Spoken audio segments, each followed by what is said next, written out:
나의 세상은 잘 지어진 밥 냄새와 구수한 된장찌개 냄새, 그리고 사람들의 기분 좋은 웃음소리로 이루어져 있었다. 나는 서울의 한적한 동네에서 소담이라는 이름의 작은 한정식집을 운영하는 박서윤이다. 소담은 돌아가신 부모님께서 평생을 바쳐 일구신 나의 집이자 나의 세상, 나의 모든 것이었다. 사장님, 여기 제육볶음 2인분 추가요. 네, 손님 금방 준비해 드리겠습니다. 점심시간에 소담은 언제나처럼 전쟁터와도 같았다. 하지만 나는 이 기분 좋은 전쟁이 좋았다. 주방과 홀 사이를 종횡무진하며 손님들의 주문을 받고 음식의 맛을 마지막으로 점검하고 단골 손님들과 정겨운 인사를 나누는 것. 나는 이 모든 과정 속에서 살아있음을 느꼈다.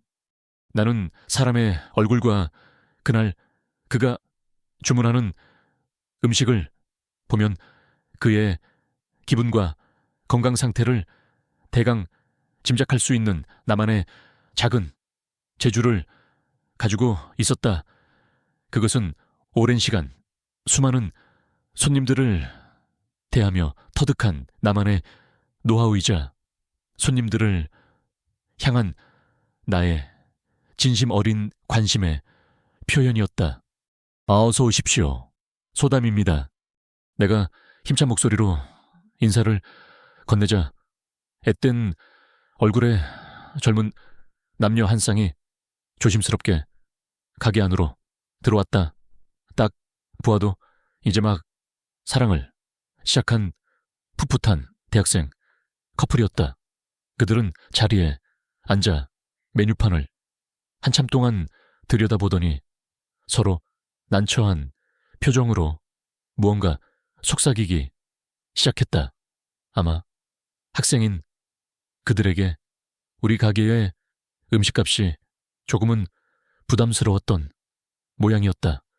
그들은 곧 자리에서 일어나 나가려는 듯했다. 나는 그 모습을 보고 재빨리 그들의 테이블로 다가갔다. 두 분 오늘 처음 오셨나 봐요. 내가 따뜻하게 웃으며 말했다.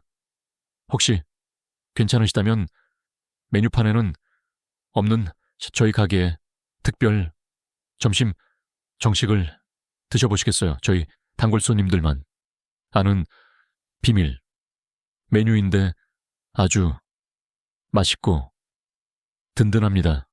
내 말에 그들은 잠시 망설이다가 이내 고개를 끄덕였다. 나는 주방으로 들어가 다른 손님들의 상에 나가는 것과 똑같이 정갈하고 푸짐하게 한 상을 차려 그들에게 내주었다. 갓 지은 돌솥밥과 뜨끈한 된장찌개, 그리고 맛깔스러운 7가지 반찬들. 으아! 그들은 상다리가 휘어질 듯한 음식에 감탄했다. 그리고는 아주 맛있게 식사를 하기 시작했다. 나는 그 모습을 흐뭇하게 바라보았다. 식사가 끝난 뒤 남학생이 계산대로 와서 조심스럽게 물었다. 저 사장님 얼마인가요? 두 분이서 10,000원만 주십시오. 네, 이렇게나 많이 먹었는데 제가 오늘 특별히 학생 할인을 해드리는 겁니다. 대신 다음에 여자친구와 또 오겠다고 약속하세요. 나의 그 말에 남학생의 얼굴이 환하게 밝아졌다. 그는 내게 몇 번이고 고맙다고 인사를 하고 여자친구의 손을 잡고 가게를 나섰다. 나는 그들의 행복한 뒷모습을 보며 조용히 미소 지었다. 돈보다 더 소중한 것이 세상에는 분명 존재했다. 점심시간이 끝나고 가게가 조금 한산해졌을 때 나의 아주 특별한 단골 손님 한 분이 가게로 들어섰다. 곱게 한복을 차려입은 한 노부인이었다. 그녀는 일주일에 서너 번은 우리 가게에 들러 조용히 식사를 하고 가시곤 했다. 사람들은 그녀가 이 동네에서 아주 용한 신점을 보는 무당이라고 수군거리기도 했다.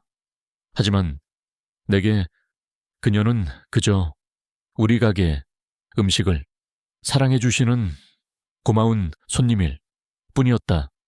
오셨습니까? 할머님, 나는 그녀를 늘 앉으시는 창가에 가장 조용한 자리로 안내했다. 그리고는 그녀가 가장 좋아하는 쌍화차를 따뜻하게 데워 내갔다. 그녀는 나를 가만히 쳐다보았다. 그녀의 눈은 나이를 가늠할 수 없을 정도로 깊고 맑았다. 마치 세상의 모든 것을 꿰뚫어 보고 있는 듯한 그런 눈빛이었다. 사장님, 그녀가 나지막이 입을 열었다. 요즘 얼굴에 화색이 도는구먼. 무슨 좋은 일이라도 있는 게야. 네, 할머님. 사실 제게 아주 기쁜 소식이 하나 있습니다. 나는 수줍게 웃으며 나의 이야기를 셔츠를 입고 이 자리에 와주셔서 정말 고맙다며 나에게 몇 번이고 인사를 했다. 그렇게 나의 평온하고 행복했던 하루가 저물어 가고 있었다. 나는 그날 밤 집으로 돌아와 남편 현우 씨에게 오늘 있었던 일을 자랑했다. 여보, 우리 시우 여자친구 봤는데 정말 하늘에서 내려온 선녀가 따로 없더라. 남편도 제 일처럼 기뻐했다. 그래, 우리 시우가 사람 보는 눈은 있지. 형보다 나은 것 같아. 우리는 서로를 보며 웃었다. 우리에게 시우는 단순한 시동생 그 이상의 존재였다. 늦둥이로 태어나 몸이 약했던 시우를 우리는 아들처럼 동생처럼 애지중지 키웠다. 그런 시우가 마침내 평생을 함께할 짝을 만났다는 사실이 우리에게는 더 없는 기쁨이었다. 나는 행복한 마음으로 잠자리에 들었다. 내일이면 다시 가게 문을 열고 손님들을 맞이해야 했다. 그리고 주말에는 우리 집에 정식으로 인사를 오겠다는 시와 그의 예쁜 약혼녀를 위해 최고의 음식을 준비해야 했다. 모든 것이 완벽했다. 나는 그때는 미처 알지 못했다. 나의 이 완벽한 평온이 곧 한 사람의 알 수 없는 경고와 그 뒤에 숨겨진 거대한 비밀의 그림자로 인하 송두리째 흔들리게 될 운명이라는 것을 시우가 자신의 약혼녀를 정식으로 소개시켜주기로 한 주말이 되었다. 나는 그날 평소보다 2시간이나 일찍 가게 문을 닫았다. 그리고는 오직 나의 새로운 가족이 될 그 2사람만을 위한 아주 특별한 저녁 식사를 준비하기 시작했다. 나는 나의 모든 정성을 쏟아부었다. 신선한 해산물을 공수해 시원한 해물탕을 끓였고 최고급 한우, 갈비를 구해 달콤 짭짤한 양념에 재웠다. 그리고 색색의 고운 고명을 얹어 화려한 구절판을 만들었다. 나의 이 음식들이 그 예쁜 아가씨의 마음에 들기를, 그리고 우리 가족이 된 것을 환영하는 나의 진심이 그녀에게 온전히 전해지기를 바라는 마음으로 남편 현우 씨도 일찍 퇴근하여 나의 일손을 도왔다. 우리 재수 씨 생긴다고 우리 아내가 아주 신이 났네. 신이 났어. 그는 나의 부산스러운 모습을 보며 흐뭇하게 웃었다. 약속한 저녁 7시가 되자 가게 문이 열리고 시우와 그의 약혼녀 강지아 양이 들어왔다. 형수님, 저희 왔어요. 시우의 목소리는 세상을 다 가진 것처럼 행복에 겨워 있었다. 그리고 그의 옆에는 정말로 그림처럼 아름다운 한 여자가 서 있었다. 긴 생머리에 하얀 피부, 그리고 사슴처럼 맑고 커다란 눈. 그녀는 수줍게 웃으며 내게 고개를 숙였다. 처음 뵙겠습니다. 형님, 강지아라고 합니다. 말씀 많이 들었습니다. 그녀의 모든 것은 완벽했다. 예쁜 외모, 나긋나긋한 목소리, 그리고 흠잡을 데 없는 예의범절까지. 그녀는 우리 착하고 순수한 시우의 짝으로 조금도 부족함이 없어 보였다. 나는 기쁜 마음으로 그들을 맞았다. 어서 와요. 2사람, 특히 우리 아가씨, 이렇게 예쁜 동서가 생겨서 내가 얼마나 기쁜지 몰라요. 우리는 화기애애한 분위기 속에서 식사를 시작했다. 나는 내가 준비한 최고의 음식들을 그들의 앞에 내놓았다. 남편과 시우는 역시 형수님, 음식 솜씨는 대한민국 최고라며 칭찬을 아끼지 않았다. 지아 씨도 많이 먹어요. 특별히 지아 씨를 위해서 준비한 거니까. 네, 형님, 정말 맛있어요. 지아는 그렇게 말하며 미소를 지었다. 하지만 나는 보았다. 그녀의 그 완벽한 미소 뒤에 숨겨진 아주 미세한 균열을. 나의 예리한 눈은 그녀의 이상한 점들을 놓치지 않았다. 그녀는 음식이 맛있다고 말하면서 거의 수저를 들지 않았다. 그녀는 비싼 갈비찜이나 신선한 해물에는 손도 대지 않고 오직 간이 거의 되지 않은 나물 반찬만을 깨작거릴 뿐이었다. 마치 오랫동안 굶주린 사람처럼, 혹은 좋은 음식을 앞에 두고도 마음껏 먹을 수 없는 사람처럼. 그리고 그녀의 눈 모두가 그녀의 아름다움에 취해 있을 때 나는 그녀의 맑은 눈동자, 깊은 곳에 숨겨진 지독한 피로감과 알 수 없는 공포의 그림자를 읽었다. 그녀는 웃고 있었지만 그녀의 눈은 웃고 있지 않았다. 그녀의 눈은 마치 보이지 않는 무언가에 쫓기는 짐승의 그것처럼 불안하게 흔들리고 있었다. 나는 그녀의 긴장을 풀어주기 위해 몇 가지 질문을 던졌다.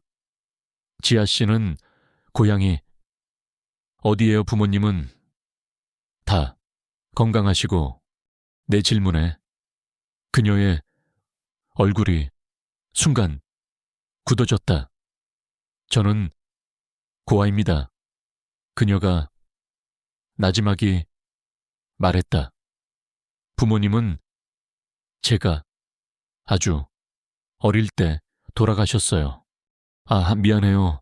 내가 괜한 걸 물었네. 아닙니다.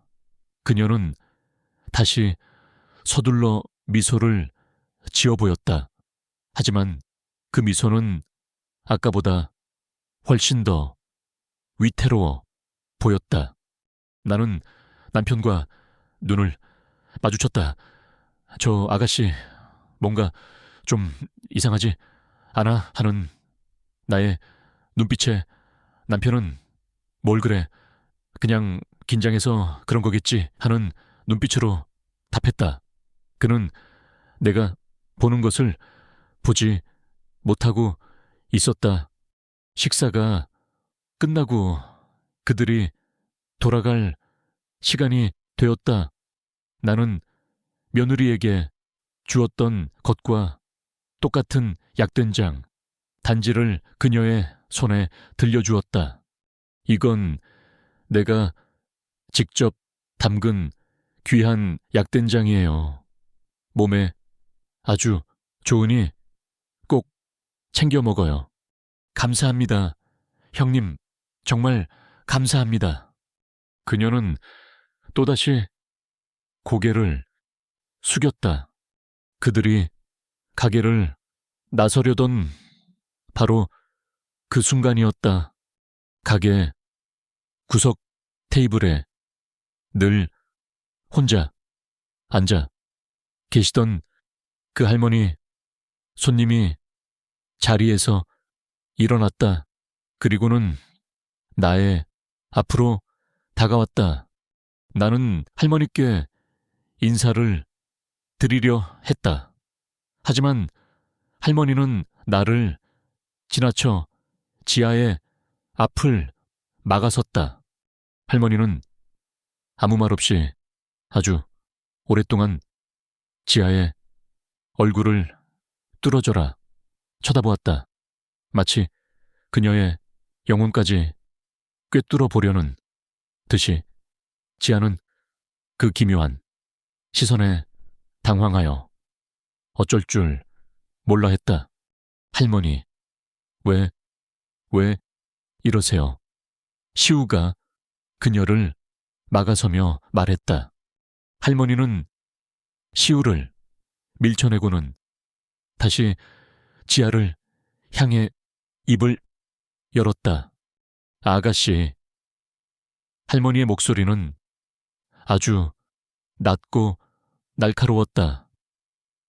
자네, 며칠 밤이나 잠을 설쳤는가?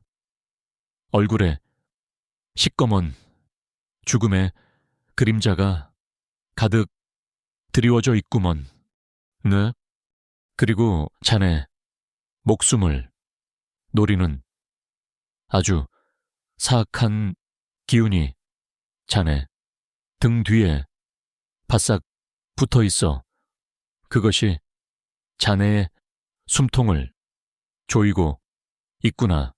할머니의 섬뜩한 말에 지아의 얼굴이 백지장처럼 하얗게 질려갔다. 나는 그녀를 대신하여 할머니께 물었다.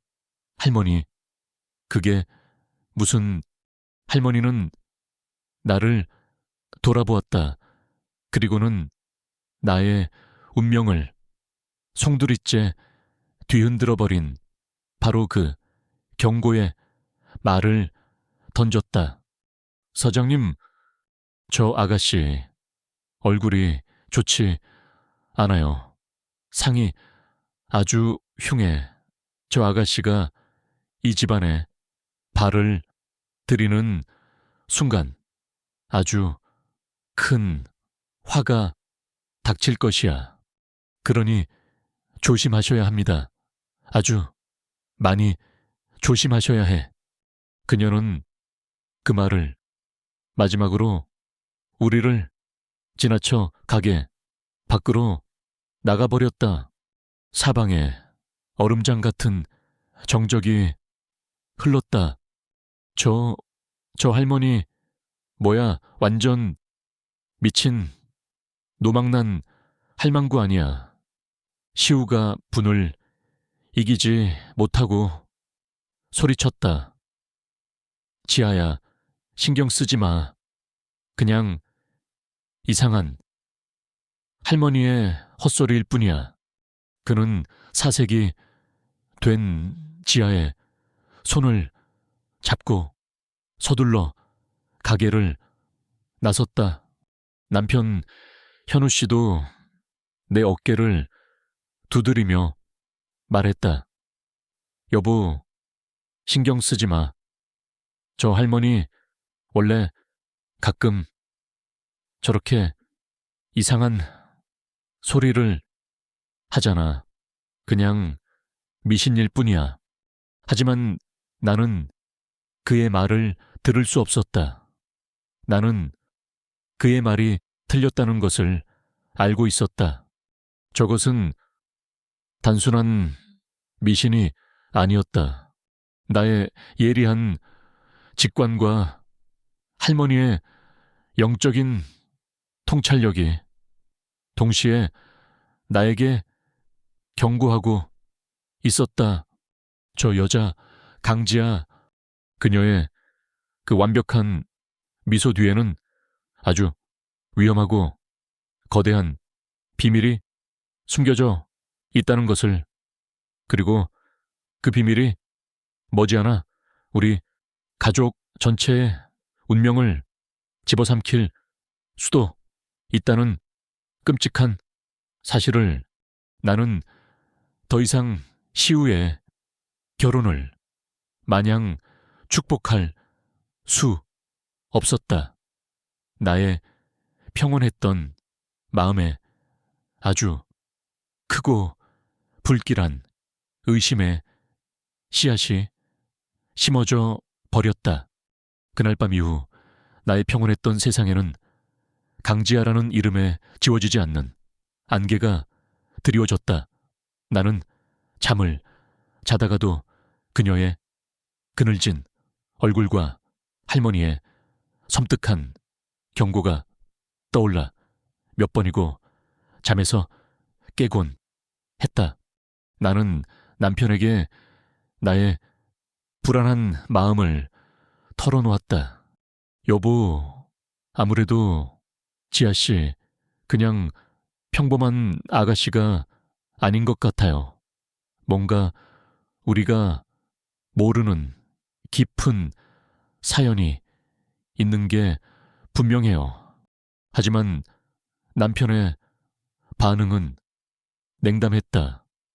그는 나의 모든 걱정을 그저 예민한 여자의 기우로 치부해버렸다. 여보, 제발 그만 좀 해. 그가 한숨을 쉬며 말했다.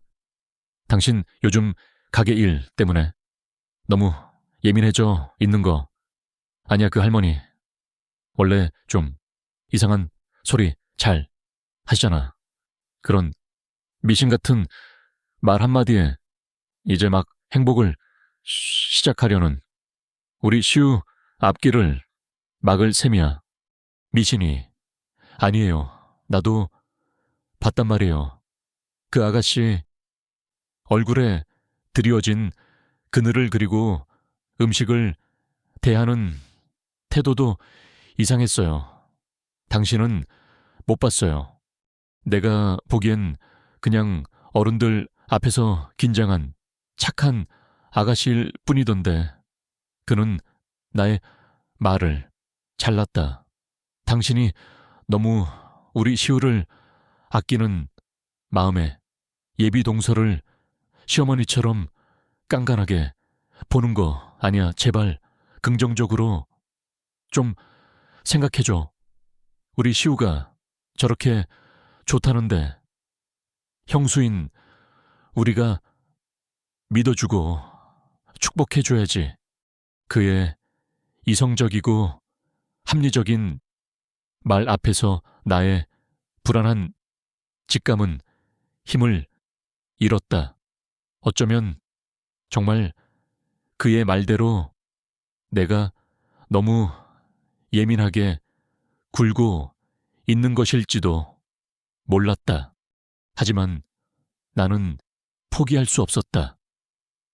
나는 내 동생 같은 시우가 불행해지는 것을 절대로 볼 수 없었다. 나는 내 손으로 직접 강지아라는 여자의 진짜 모습을 확인해야만 했다. 나는 며칠 뒤 지아에게 전화를 걸었다. 지아씨, 저 형님이에요. 다름이 아니라 우리 시우가 지아씨 음식 솜씨가 아주 좋다고 칭찬이 자자하더라고요. 그래서 말인데 괜찮다면 우리 가게에 한번 와서 나한테 요리 몇 수 가르쳐 줄 수 있을까요, 나도? 지아씨랑 더 친해지고 싶어서요. 그것은 핑계였다. 나는 그녀를 나의 공간, 나의 주방으로 불러들여 그녀의 진짜 모습을 더 깊숙이 들여다볼 생각이었다. 나의 제안에 그녀는 잠시 망설이는 듯했다. 하지만 예비 형님의 다정한 요청을 거절할 수는 없었는지 그녀는 이내 그러겠다고 대답했다. 약속한 날 그녀는 다시 나의 가게를 찾아왔다. 나는 그녀를 위해 아주 특별한 점심상을 준비했다. 나는 나의 그 특별한 재주를 이용하기로 했다. 나는 그녀가 어떤 음식에 어떻게 반응하는지를 통해 그녀의 숨겨진 과거와 내면을 읽어낼 생각이었다.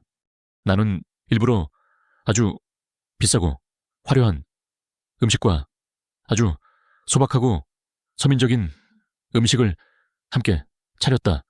윤기가 자르르 흐르는 전복구이와 기름진 갈비찜, 그리고 그 옆에는 내가 직접 쏜 하얀 쌀죽과 부드러운 계란찜, 그리고 간이 삼삼한 나물, 무침을 함께 내놓았다.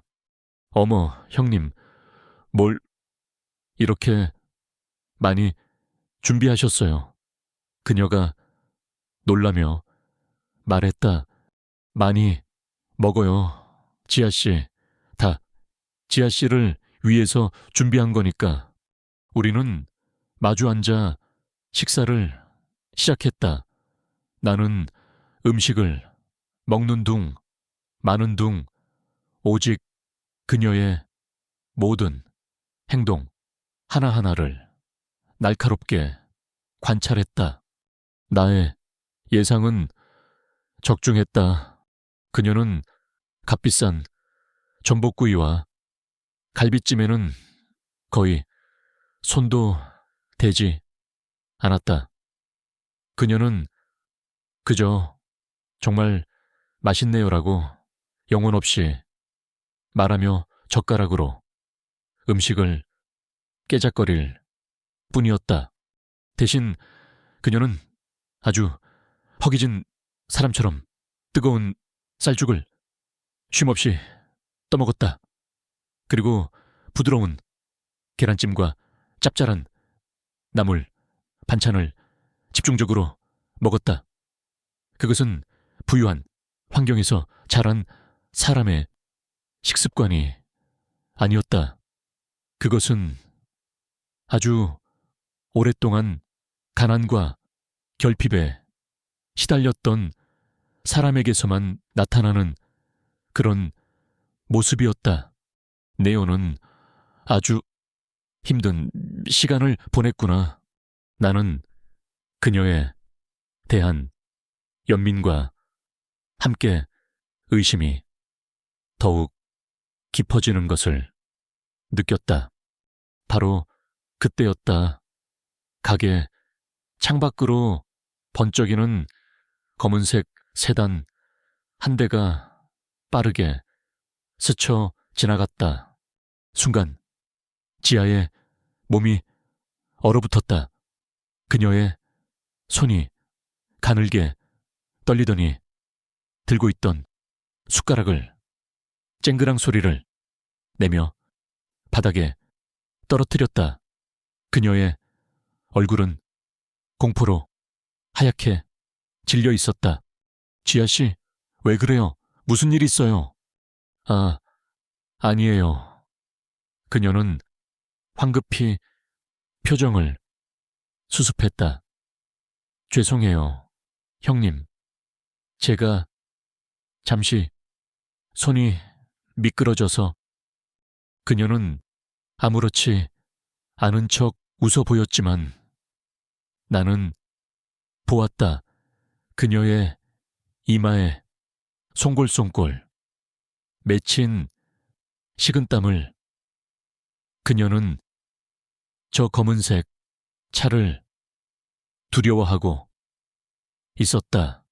식사가 끝나고 우리가 차를 마시고 있을 때 그녀가 잠시 화장실에 간 사이 그녀의 핸드백 안에 있던 휴대폰이 우웅 하고 울렸다.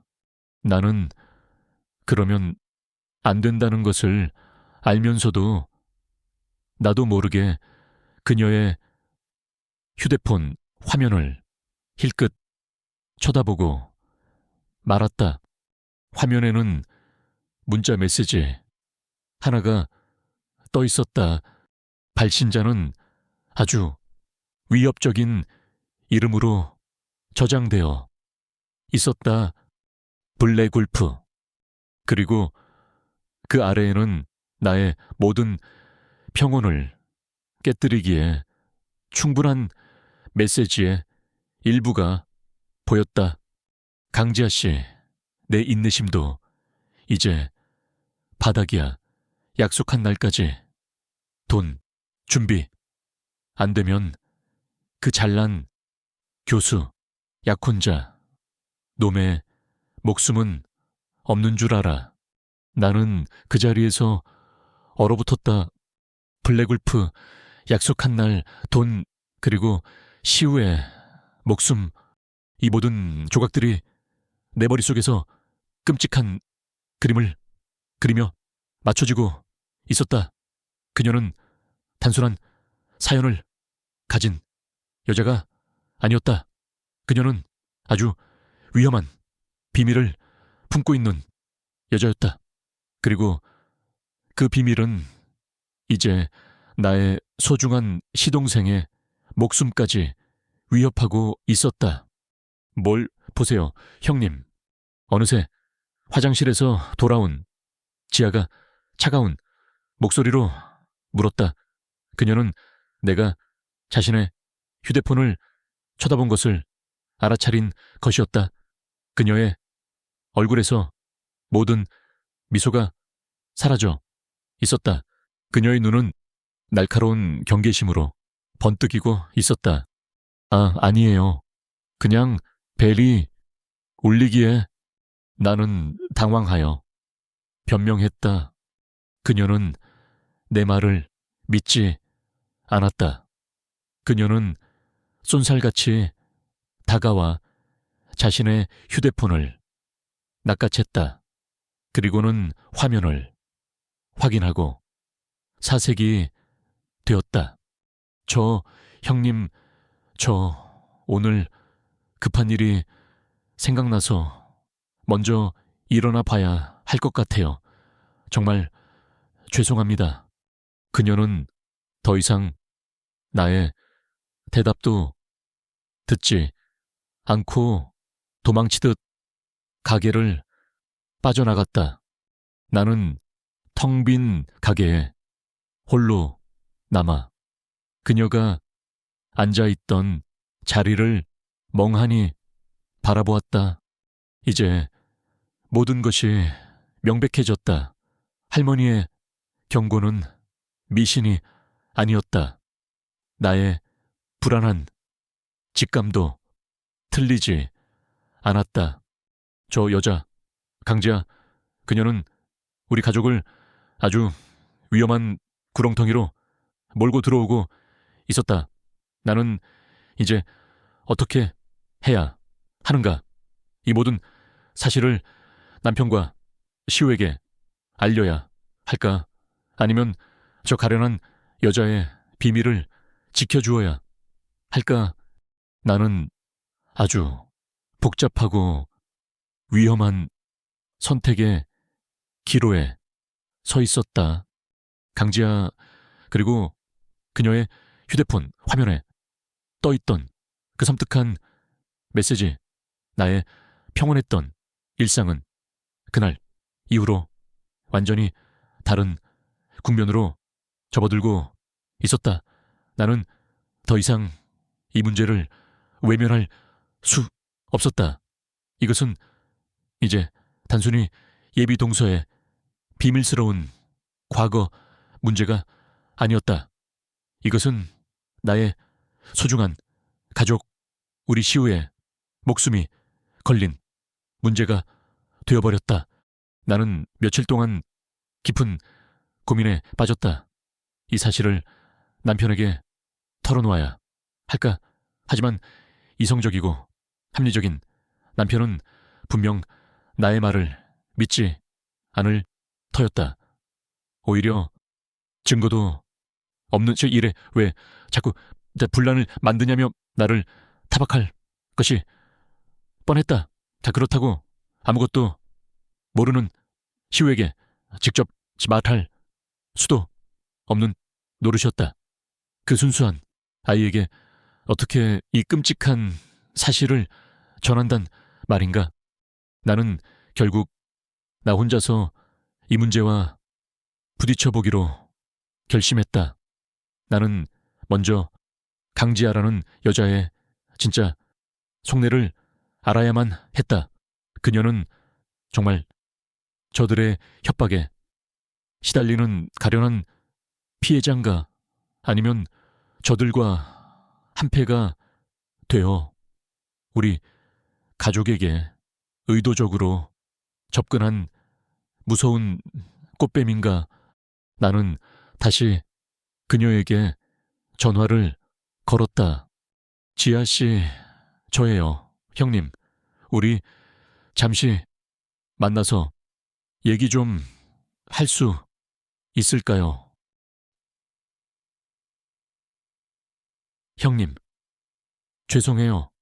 제가 요즘 좀 바빠서 수화기 너머로 들려오는 그녀의 목소리는 나를 피하고 있었다. 지아 씨, 나는 단호하게 말했다. 나는 지아 씨를 비난하거나 판단하려는 게 아니에요. 나는 그저 걱정이 돼서 그래요. 지아 씨가, 그리고 우리 시우가 제발 나를 한 번만 만나줘요. 우리 가게로 와요. 오늘 저녁 가게 문 닫을 시간에 맞춰서 아무도 없을 테니 편하게 이야기할 수 있을 거예요. 나의 진심 어린 목소리에 그녀는 한참 말이 없었다. 그리고는 아주 작은 목소리로 알겠습니다. 형님이라고 대답했다. 그날 밤 나는 마지막 손님까지 모두 돌려보내고 가게 문을 잠갔다. 그리고는 홀로 그녀를 기다렸다. 낮 동안 손님들의 웃음소리와 맛있는 냄새로 가득했던 나의 따뜻한 공간, 이제는 깊은 침묵과 무거운 긴장감만이 감돌고 있었다. 나의 가게는 이제 진실을 밝히기 위한 위험한 투기장이 되어버렸다. 약속한 시간이 되자 가게 문을 두드리는 소리가 들려왔다. 강지하였다.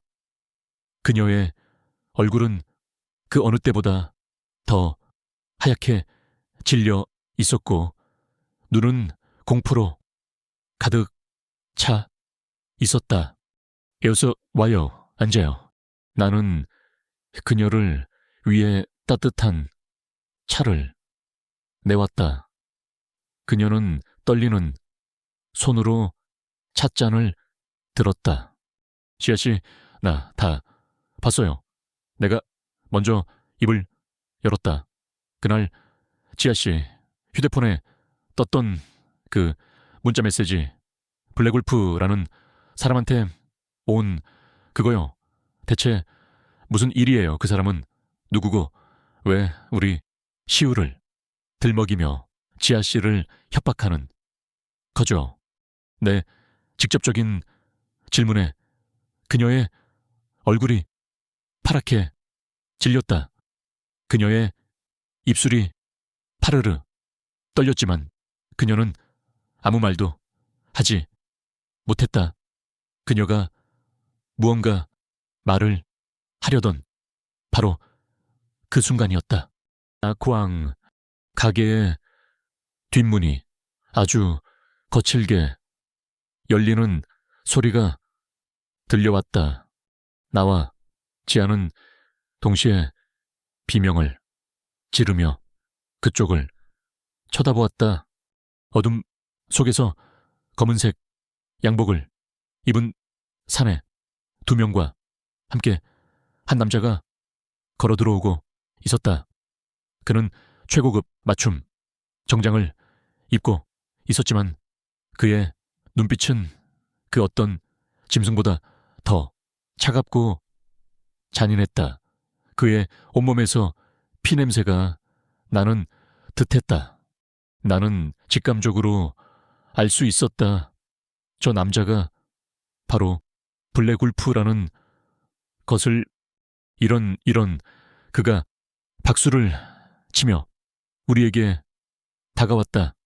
그의 목소리는 뱀처럼 매끄러웠지만 그 안에는 서늘한 도끼가 서려 있었다.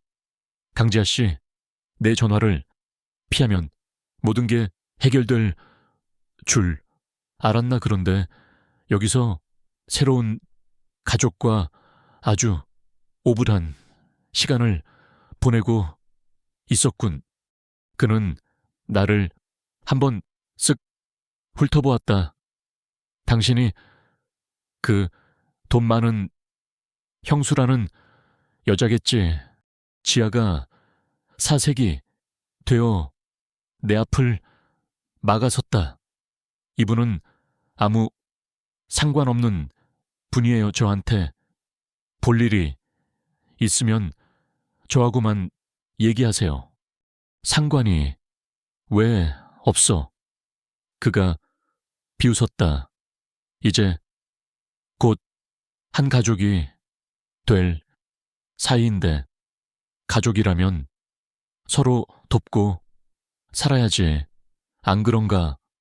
그는 내 앞에 다가와 테이블 위에 걸터 앉았다. 그리고는 아주 조용하고 차분한 목소리로 내게 말했다. 마치 사업 파트너에게 이야기하듯이. 박서윤, 사장님, 제가 자기소개를 하죠. 저는 강지아 양의 돌아가신 아버님의 오랜 채권자입니다. 지아 양의 아버님께서는 돌아가시기 전에 제게 아주 큰 빚을 지셨죠. 그리고 법적으로 그 빚은 그의 유일한 상속인인 지아 양에게 넘어가게 되었습니다. 아, 지아 양은 그동안 아주 성실하게 빚을 갚아왔습니다. 하지만 이제는 조금 지친 모양이군요. 그래서 내가 새로운 제안을 하나 하려고 합니다. 그는 나를 쳐다보며 미소 지었다. 내가 듣기로 사장님, 남편 집안이 아주 부자라면서요. 그깟 빚 몇 억쯤은 껌값도 안 될 텐데 지아 양을 진정한 가족으로 생각한다면 그 빚 대신 갚아줄 수도 있는 거 아닙니까? 당신 지금 우리를 협박하는 건가요? 협박이라뇨? 이건 아주 합리적인 제안입니다. 그는 어깨를 으쓱했다. 물론 이 제안을 거절할 수도 있습니다. 하지만 그렇게 되면 좀 불미스러운 일이 생길지도 모르겠군요. 그의 눈빛이 순식간에 차갑게 변했다. 지아양의 약혼자, 그 잘난 대학 교수 이시우 씨, 그분 요즘도 밤늦게까지 연구실에 혼자 남아서 연구를 한다면서요. 밤길은 위험한 법인데 특히 학교 계단은 아주 미끄럽고 말이죠. 연구에 너무 몰두하다가 발이라도 헛디뎌 굴러떨어지면 아주 크게 다칠 수도 있겠어요. 안 그렇습니까? 그것은 명백한 살해 협박이었다. 나는 공포로 온몸이 굳어버렸다. 내가 사장님께 일주일의 시간을 드리겠습니다. 그가 자리에서 일어났다. 일주일 뒤 이 시간 이 자리로 현금 5억을 가지고 오십시오. 만약 약속을 지키지 않거나 경찰에 신고하는 어리석은 짓을 한다면. 그는 말을 잇지 않았다. 하지만 나는 그의 눈빛만으로도 그가 무슨 말을 하려는지 알 수 있었다. 그럼 일주일 뒤에 뵙겠습니다. 새로운 가족. 그는 그 말을 마지막으로 자신의 부하들을 데리고 유유히 가게를 빠져나갔다. 그들이 사라지자마자 지아는 그 자리에 주저앉아 울음을 터뜨렸다. 그녀의 완벽했던 가면이 완전히 벗겨지고 연약하고 상처 입은 한 여자의 진짜 모습만이 남아있었다. 나는 공포에 질려 떨면서도 동시에 차가운 분노가 머리끝까지 치솟는 것을 느꼈다. 저놈들이 감히 내 가족을, 내 소중한 시우를 건드려. 이 문제는 이제 더 이상 지아 혼자만의 문제가 아니었다.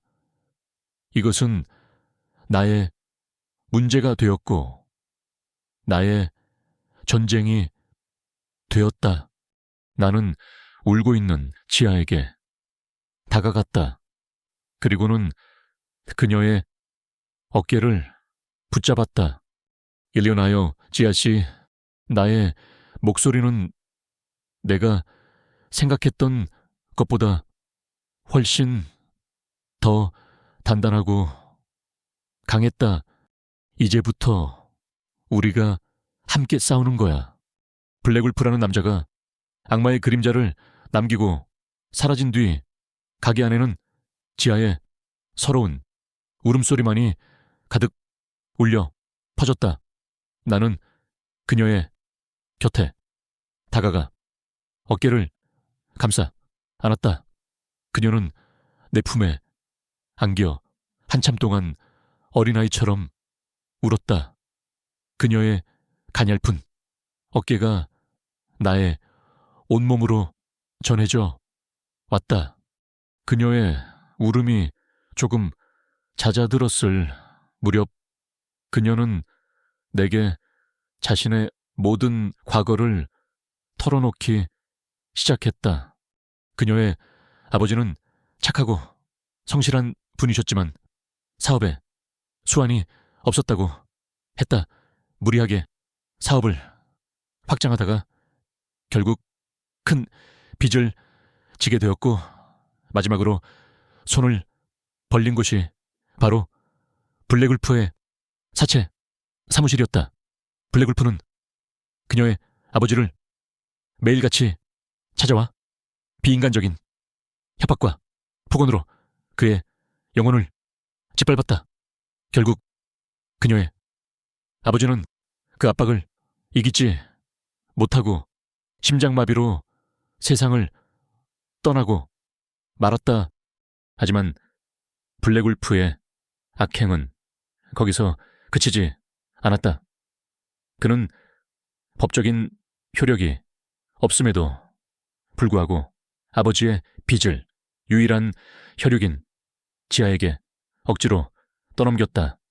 그리고는 그 빚을 빌미로 지난 몇 년간 그녀를 지옥 속에서 살게 했다. 그녀가 버는 모든 돈을 빼앗아갔고 그녀가 새로운 삶을 시작하려 할 때마다 귀신처럼 나타나 그녀의 발목을 잡았다. 시우 씨를 만난 것은 제 인생의 유일한 빛이었어요. 형님, 그녀가 눈물을 흘리며 말했다. 저는 시우 씨와 결혼해서 이 지긋지긋한 어둠에서 벗어날 수 있을 거라고 생각했어요. 하지만 저 악마는 그 마지막 희망마저 빼앗으려 하고 있어요. 샤군 츠파마치 저 때문에 시우 씨까지 위험해지는 것을 저는 더 이상 볼 수가 없어요. 저는 그냥 여기서 모든 것을 포기해야 하나 봐요. 나는 그녀의 손을 굳게 잡았다. 아니, 포기하는 건 우리가 아니야. 저놈들이지. 나의 눈에 차가운 불꽃이 타오르고 있었다. 지아씨, 우리 이렇게 당하고만 있지 말자. 우리 손으로 직접 저 악마를 심판대에 세우는 거야. 내가 돕게, 아니 우리 함께 싸우자. 나의 그 말에 절망으로 가득했던 그녀의 눈에 아주 작은 희망의 빛이 떠올랐다. 나는 그 길로 단골 손님이었던 그 할머니를 찾아갔다. 그녀는 신점뿐만 아니라 이 동네의 모든 대소사와 숨겨진 이야기들을 꿰뚫고 있는 사람이었다. 나는 그녀에게 모든 사정을 털어놓고 도움을 청했다. 할머니는 나의 이야기를 듣더니 그럴 줄 알았다며 혀를 찼다.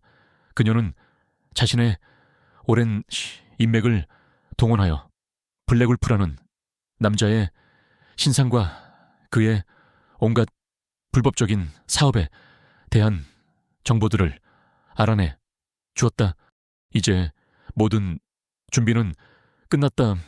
나는 가게 확장 자금으로 모아두었던 나의 전 재산을 모두 현금으로 인출했다. 그리고 우리는 블랙울프를 잡기 위한 마지막 덫을 놓기 시작했다. 약속한 일주일이 되던 날 밤, 소담이 모든 불은 꺼져 있었다. 가게 입구에는 내부 수리 중이라는 팻말이 붙어 있었다. 나와 지아는 어둠 속에서 숨을 죽인 채 그가 오기만을 기다렸다. 가게 안팎에는 할머니의 도움으로 구한 여러 대의 소형 몰래카메라가 설치되어 있었다. 약속한 시간이 되자 가게 문을 두드리는 소리가 들려왔다. 블랙울프였다. 나는 문을 열었다. 그런데 그는 혼자가 아니었다. 그의 등 뒤에는 지난번보다 훨씬 더 많은 덩치 큰 부하들이 서 있었다. 그는 우리의 계획을 눈치챈 것일까? 분위기가 으슥한 게 영 마음에 안 드는군. 그가 가게 안을 훑어보며 말했다. 돈은 준비됐겠지. 네, 여기 있습니다. 나는 돈이 든 가방을 테이블 위에 올려놓았다. 좋아. 그는 부하에게 눈짓했다. 부하 한 명이 들어와 가게 구석구석을 샅샅이 뒤지기 시작했다. 다행히 우리의 카메라는 아주 교묘하게 숨겨져 있어. 그는 아무것도 발견하지 못했다. 블랙울프는 의심을 거두고 의자에 앉았다. 그는 가방을 열어 돈을 확인하고는 만족스러운 미소를 지었다. 나는 이 순간을 놓치지 않았다. 나는 녹음기에 버튼을 누르고 그에게 물었다. 이 돈을 받으시면 이제 정말로 저희를 내버려 두시는 겁니까? 법적으로 효력도 없는 아버지의 빚을 가지고 다시는 저희 약혼자를 협박하지 않으실 건가요? 내 말에 그가 큰 소리로 웃었다. 물론이지. 나는 약속은 지키는 남자야. 하지만 다음번에도 날짜를 어기면 그때는 그 잘난 교수 목숨이 아니라 당신 목숨을 가져가게 될지도 모르지. 하하하. 그가 자신의 모든 범행을 스스로 자백하는 순간이었다. 바로 그때였다. 꼼짝마 모두 손들어 가게의 앞문과 뒷문이 동시에 열리며 경찰들이 들이닥쳤다. 그리고 그들 뒤에는 나의 남편 현우 씨와 시동생 시우가 서 있었다. 할머니께서 우리의 안전이 걱정되어 그들에게 미리 연락을 해두었던 것이다. 이런 젠장 함정이었어. 블랙울프가 소리치며 테이블을 엎고 내게 달려들었다. 그는 나를 인질로 삼아 이 상황을 빠져나가려 했던 것이다. 안돼? 남편과 시우가 동시에 소리치며 그에게 달려들었다. 가게 안은 순식간에 아수라장이 되었다. 블랙울프의 부하들과 나의 가족 그리고 경찰들이 뒤엉켜 격렬한 몸싸움이 벌어졌다. 나는 그 혼란의 틈을 타 몸을 피하려 했다. 하지만 블랙울프가 나의 머리채를 잡아챘다. 그리고는 나의 목에 차가운 칼날을 들이댔다. 모두 물러서 안 그러면 이 여자 목숨은 없는 줄 알아. 모든 움직임이 멎었다. 시우의 얼굴이 사색이 되었다. 지아야 아니, 서윤이 형수님, 제발 무사해야 해요. 나는 공포에 질려 떨면서도 그의 눈을 보았다. 그의 눈에 비친 것은 지아를 향한 진정한 사랑과 걱정이었다. 블랙울프가 나를 방패 삼아 뒷문으로 빠져나가려던 바로 그 순간 나는 내 생에 가장 중요한 결심을 했다.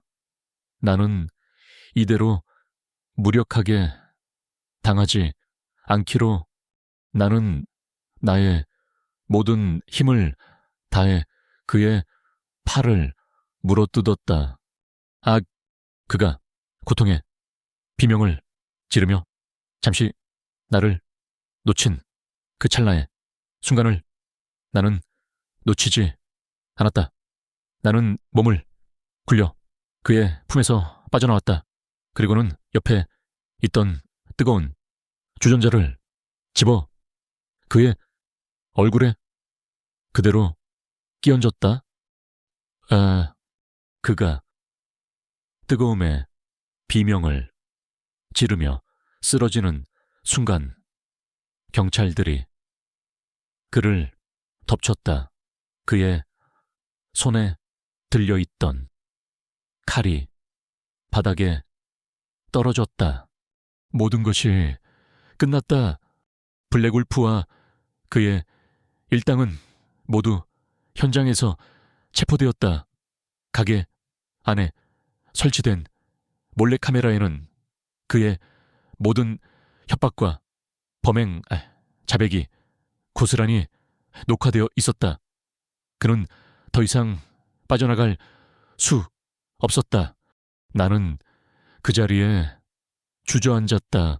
온몸에 힘이 다 빠져나갔다. 남편 현우 씨가 내게 달려왔다. 그의 얼굴에는 깊은 미안함과 후회가 가득했다. 여보, 미안해. 내가 당신 말을 믿어주지 못했어. 내가 정말 어리석었어. 시우와 지아도 내게 달려왔다. 지아는 나를 부둥켜 안고 고맙다고 울음을 터뜨렸다. 시우는 그런 지아를 감싸 안으며 이제 괜찮다고 그녀를 다독였다. 그의 눈빛은 이전보다 훨씬 더 단단하고 믿음직스러워져 있었다. 나는 나의 가족들을 보았다. 우리는 비록 피가 섞이지는 않았지만 함께 거대한 폭풍우를 이겨내고 비로소 하나의 진정한 가족이 되어가고 있었다. 그날 밤 나의 식당 소담에서 벌어졌던 그 끔찍했던 한바탕의 소동은 블랙울프 일당이 모두 경찰에 연행되면서 막을 내렸다. 가게 안은 엉망이 되어 있었다. 테이블은 엎어져 있었고 그릇들은 산산조각 나 있었으며 바닥에는 음식물과 핏자국이 뒤엉켜 있었다.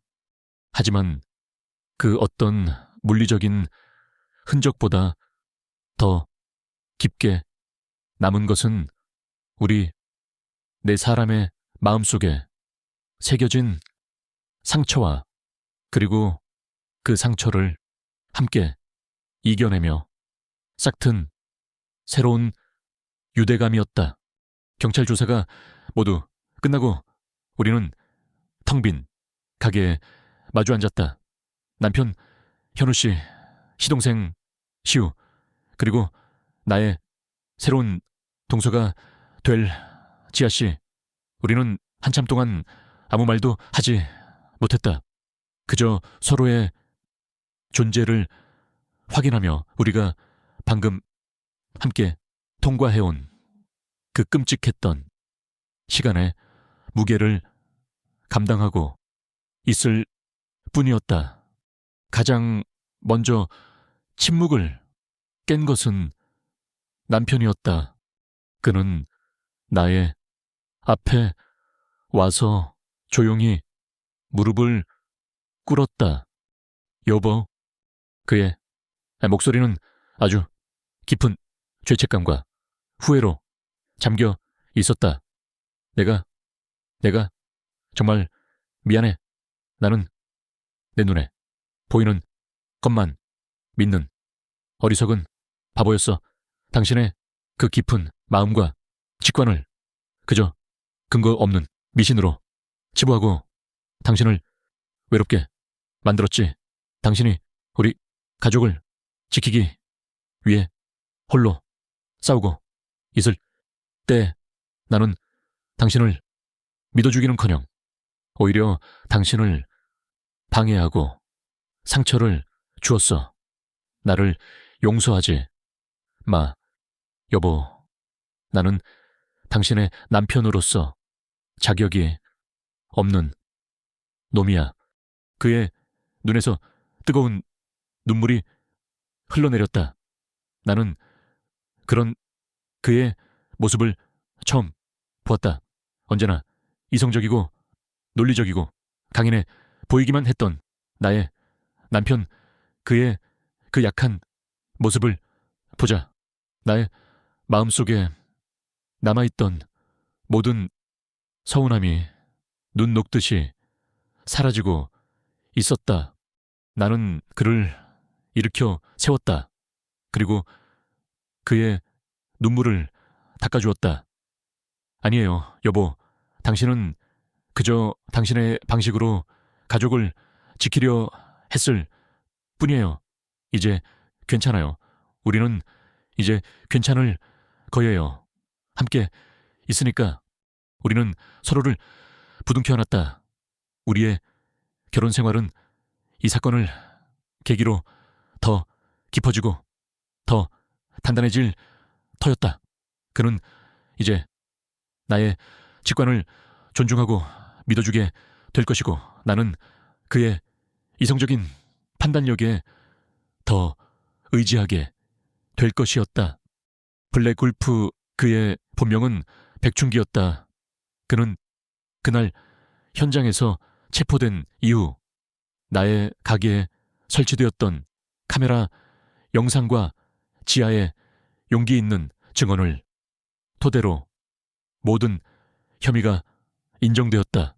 협박, 공갈, 불법 채권 추심, 그리고 지아버지의 죽음과 관련된 정황까지 경찰의 추가 수사 과정에서 그가 운영하던 불법 대부업체와 그 배후에 있던 폭력 조직까지 일망타진되었다.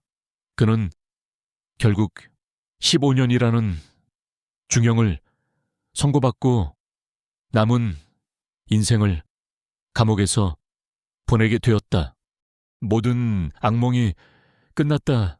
지아는 더 이상 과거의 어둠에 쫓기지 않게 되었다. 그녀의 얼굴에서 늘 드리워져 있던 그늘이 걷히고 나는 처음으로 그녀의 진짜 미소를 볼 수 있었다. 그것은 아주 맑고 순수한 26 아가씨의 아름다운 미소였다. 시우와 지아의 사랑은 더욱 깊어졌다. 시우는 자신이 사랑했던 여인이 얼마나 큰 아픔을 겪었는지를 알게 된 후 그녀를 더욱 헌신적으로 아끼고 사랑해 주었다. 그는 더 이상 순진하고 세상 물정 모르는 교수가 아니었다. 그는 사랑하는 여자를 지키기 위해 세상과 맞설 줄 아는 든든한 남자가 되어 있었다. 나와 지아의 관계도 달라졌다. 우리는 더 이상 어색한 형님, 동서 사이가 사이러스 아니었다.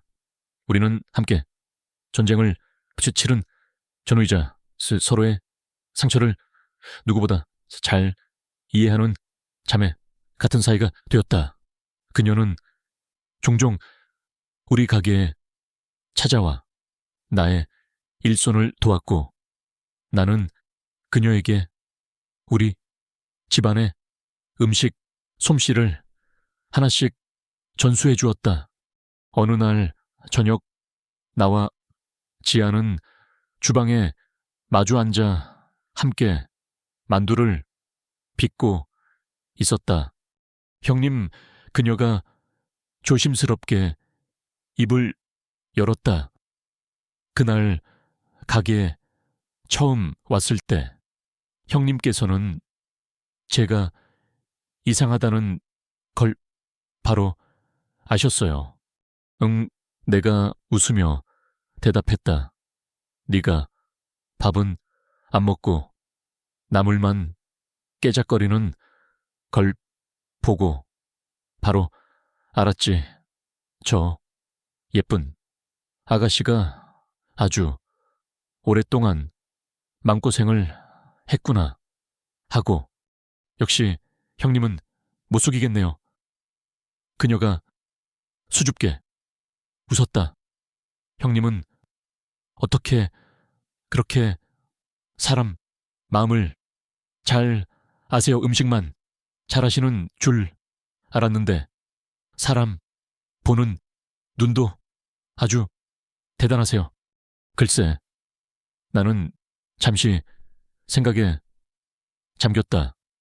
아마 오랫동안 이 부엌을 지키며 수많은 사람들의 허기진 배와 마음을 채워주다 보니 나도 모르게 생긴 재주일지도 모르지. 우리는 서로를 보며 웃었다.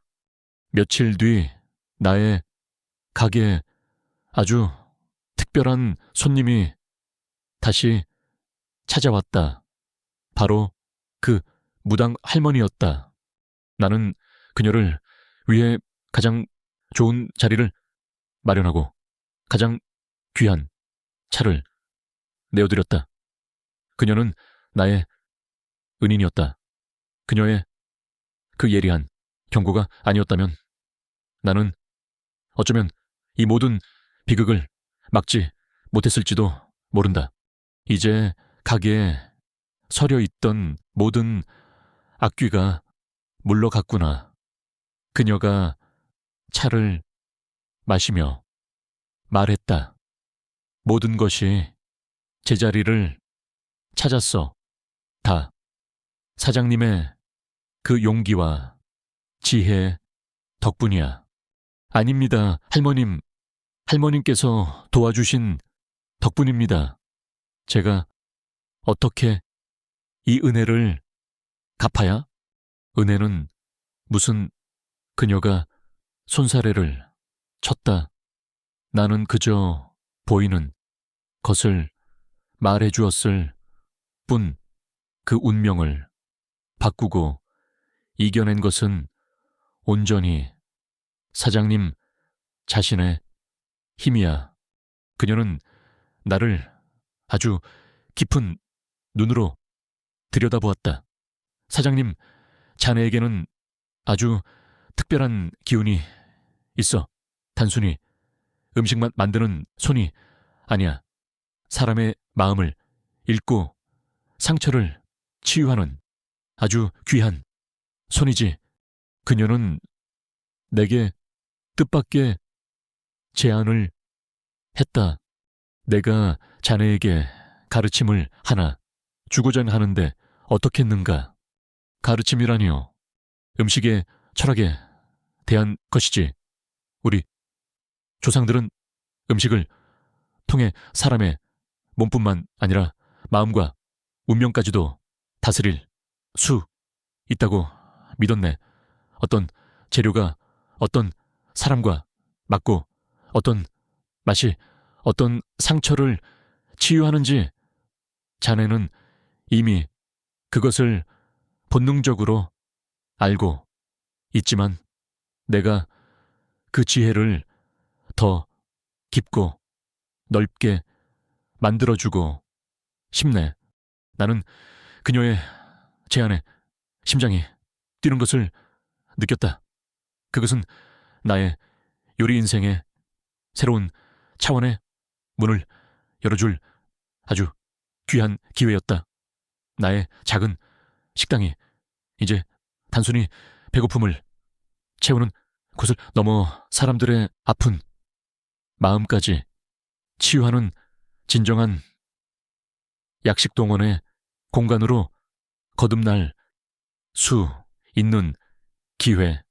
나는 그녀의 앞에 깊이 고개를 숙였다. 네, 할머님, 기꺼이 배우겠습니다. 저에게 그 지혜를 가르쳐 주십시오. 나의 인생에 또 다른 새로운 봄이 찾아오고 있었다. 그날의 소동이 있은 후 다시 1년이라는 시간이 흘렀다. 나의 작은 식당 소담에는 그 어떤 겨울보다 더 따뜻하고 눈부신 봄이 찾아왔다.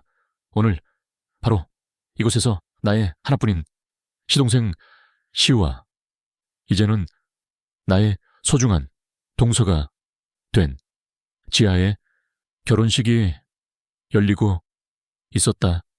가게 안은 온통 하얀색 꽃과 따스한 촛불로 장식되어 있었다.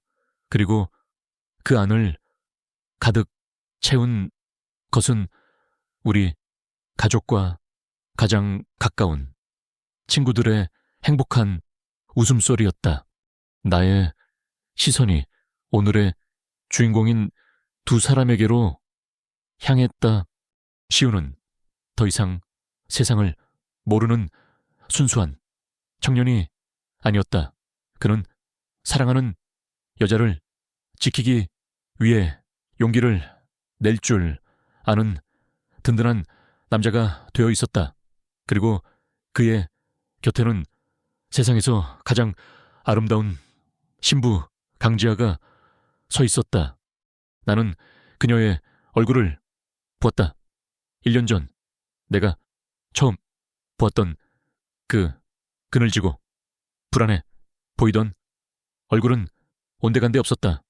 그녀의 얼굴은 과거의 모든 상처를 이겨내고 되찾은 평온과 사랑하는 사람과 함께하는 충만한 행복으로 눈부시게 빛나고 있었다. 할머니의 그 예언은 틀렸다.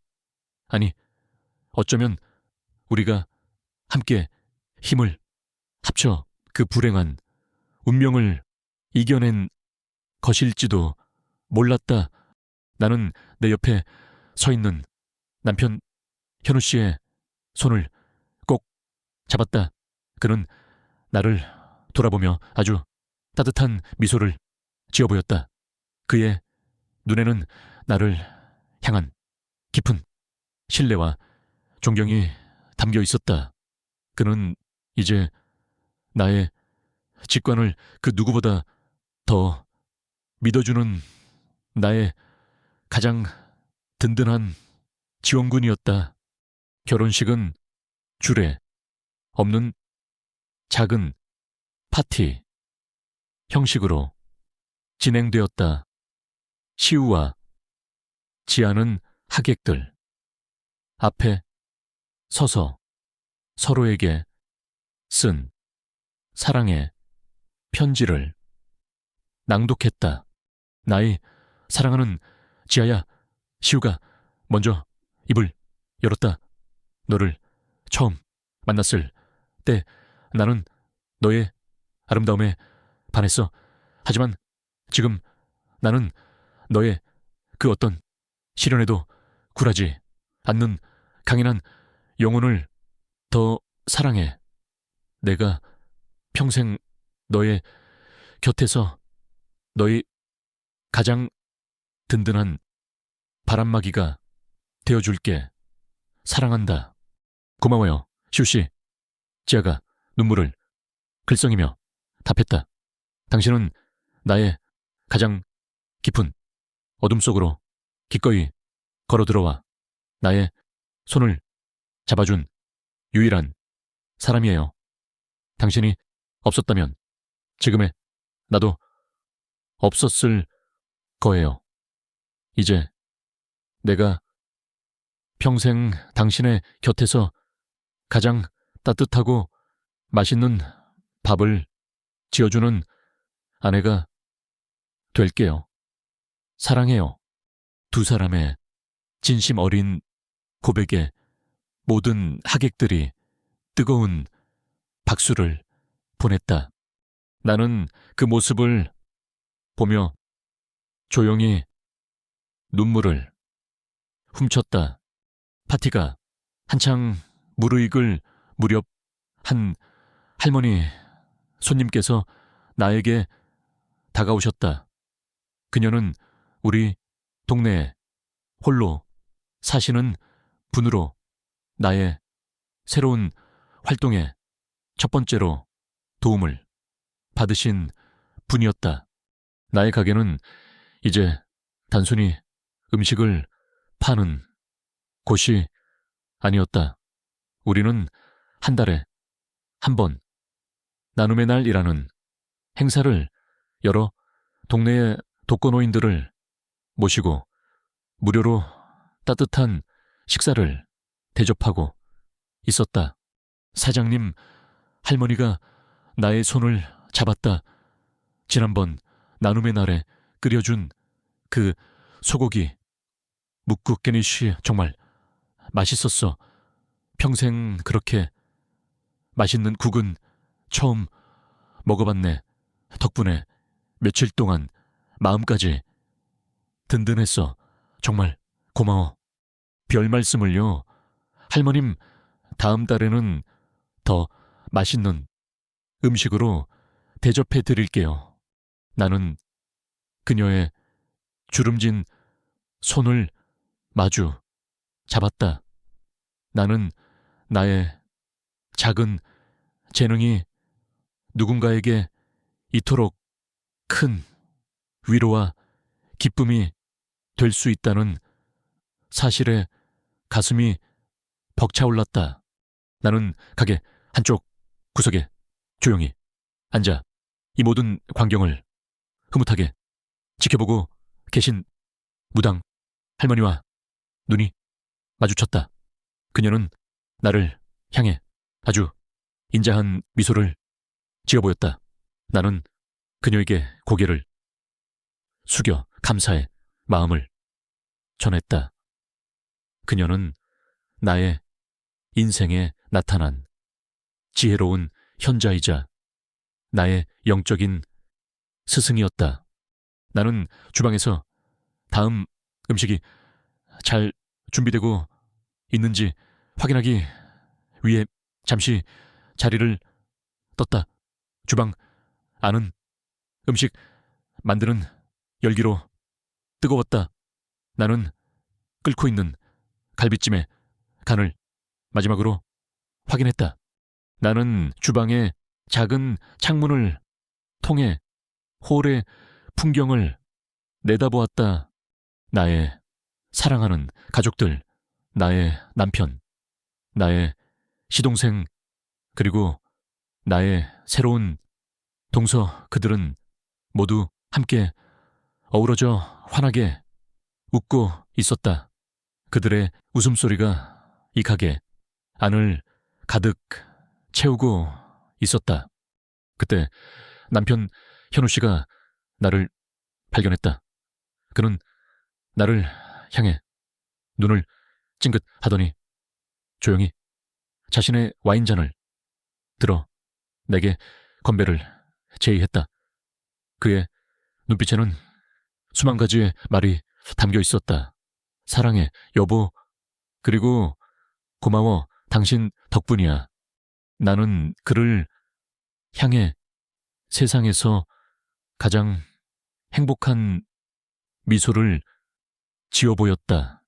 나는 다시 끓고 있는 소트로 고개를 돌렸다.